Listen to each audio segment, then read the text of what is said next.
এই সনাতন শাশ্বত আত্মা সকলের অন্তরে পরিব্যাপ্ত, তখন কেমন করে খোঁজ করা হবে? এই প্রসঙ্গে শ্রীকৃষ্ণ বললেন,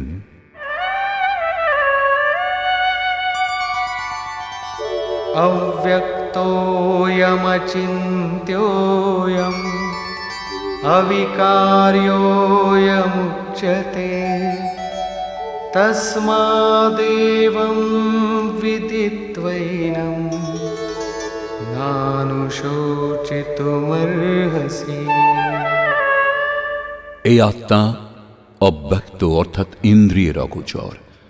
ইন্দ্রিয়গুলির সাহায্যে একে উপলব্ধি করা যায় না। যতক্ষণ পর্যন্ত ইন্দ্রিয় ও বিষয়ের সংযোগ ঘটে ততক্ষণ পর্যন্ত এই আত্মা আছে ঠিকই, কিন্তু তাকে জানা যায় না। আত্মা অচিন্ত। যতক্ষণ চিত্ত ও চিত্তের তরঙ্গ বিদ্যমান ততক্ষণ সেই শাশ্বত আছে অবশ্যই, কিন্তু আমাদের দর্শন, উপভোগ এবং প্রবেশের জন্য নয়। অতএব চিত্তের নিরোধ আবশ্যক। শ্রীকৃষ্ণ পূর্বেই বলেছেন যে অসৎ বস্তুর অস্তিত্ব নেই এবং সতের তিন কালে অভাব নেই। সৎ আত্মা, আত্মাই অপরিবর্তনশীল, শাশ্বত, সনাতন ও অব্যক্ত। তত্ত্বদর্শীগণ আত্মাকে এই সকল বিশেষ গুণধর্মে যুক্ত দেখেছেন। 10টি ভাষার বিশারদও দেখেননি, কিংবা কোনো সমৃদ্ধশালী ব্যক্তিও দেখেননি, শুধু তত্ত্বদর্শীগণ দেখেছেন। শ্রীকৃষ্ণ আরও বললেন, তত্ত্ব হচ্ছে পরমাত্মা। মনের নিরোধকালে সাধক তাঁর দর্শন করেন এবং তাতে স্থিতি লাভ করার অধিকারী হন। প্রাপ্তিকালে ভগবানকে পাওয়া যায় এবং সাধক পরক্ষণেই নিজের আত্মাকে ঈশ্বরীয় গুণধর্মে বিভূষিত দেখেন। তিনি দেখেন আত্মাই সত্য, সনাতন ও পরিপূর্ণ। এই আত্মা অচিন্ত এবং বিকার রহিত অর্থাৎ অপরিবর্তনশীল। সেই জন্য অর্জুন, আত্মার এই সনাতন স্বরূপ অবগত হও এবং শোক পরিত্যাগ করো। এবার শ্রীকৃষ্ণ অর্জুনের বিচারগুলির মধ্যে যে বিরোধাভাস তা দেখালেন, যেটা খুব সামান্য তর্ক। অথ চৈনম নিত্যজাতম নিত্যং বা মন্যসে মৃতম তথাপি ত্বং মহাবাহো নৈবং শোচিতুমর্হসি। যদি তুমি এই আত্মাকে নিত্যজাত এবং সদা নশ্বর বলে মনে করো, তবুও তোমার শোক করা উচিত নয়। কারণ জাতস্য হি ধ্রুবো মৃত্যুঃ ধ্রুবং জন্ম মৃতস্য চ তস্মাদপরিহার্যের্থে ন ত্বং শোচিতুমর্হসি।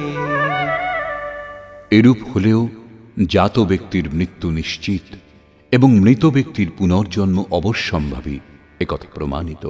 সেই জন্য এই অপরিহার্য বিষয়ে তোমার শোক করা উচিত নয়। যার কোনো চিকিৎসা নেই তার জন্য শোক করা এক অন্য দুঃখকে আমন্ত্রণ করা মাত্র।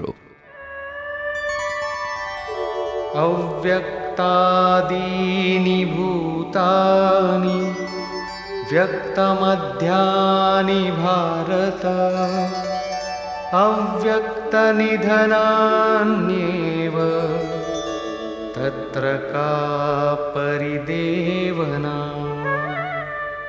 অর্জুন, সকল প্রাণী জন্মের পূর্বে দেহহীন এবং মৃত্যুর পরেও দেহহীন অবস্থাতে থাকে। কেবল জন্ম মৃত্যুর মধ্যেকার সময়ে এই দেহ ধারণটা আমরা দেখে থাকি। জন্মের পূর্বে এবং মৃত্যুর পশ্চাতে কিছুই দেখা যায় না। অতএব এই পরিবর্তনের জন্য চিন্তা করা বৃথা। এই আত্মাকে কে দেখতে সক্ষম? এই প্রসঙ্গে বললেন,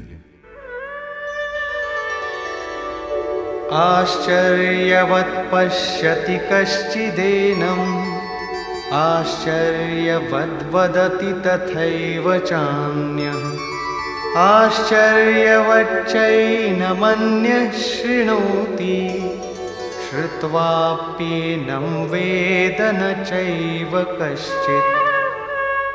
পূর্বে শ্রীকৃষ্ণ বলেছিলেন, এই আত্মাকে তত্ত্বদর্শীগণ দেখেছেন। এখন তত্ত্বদর্শনের দুর্লভতার ওপর আলোকপাত করলেন যে কোনো বিরল মহাপুরুষই এই আত্মাকে আশ্চর্যের মতো দেখেন, শোনেন না, প্রত্যক্ষ দেখেন, এবং সেইরূপ অন্য কোনো মহাপুরুষ সবিস্ময়ে এই তত্ত্ব বর্ণনা করেন। যিনি দেখেছেন তিনি যথার্থ বলতে পারেন।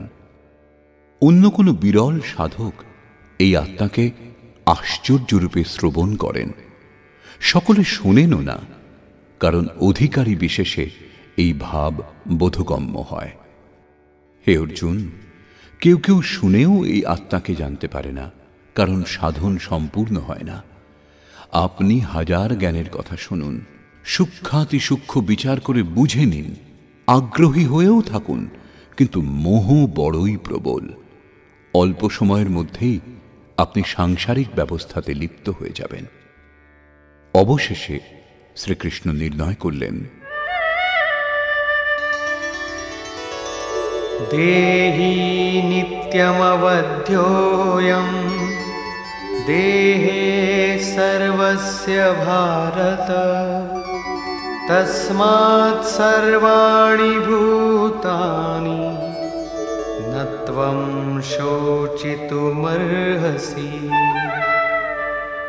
অর্জুন, প্রাণীগণের দেহে অবস্থিত আত্মা সদা অবদ্ধ, অকাট্য।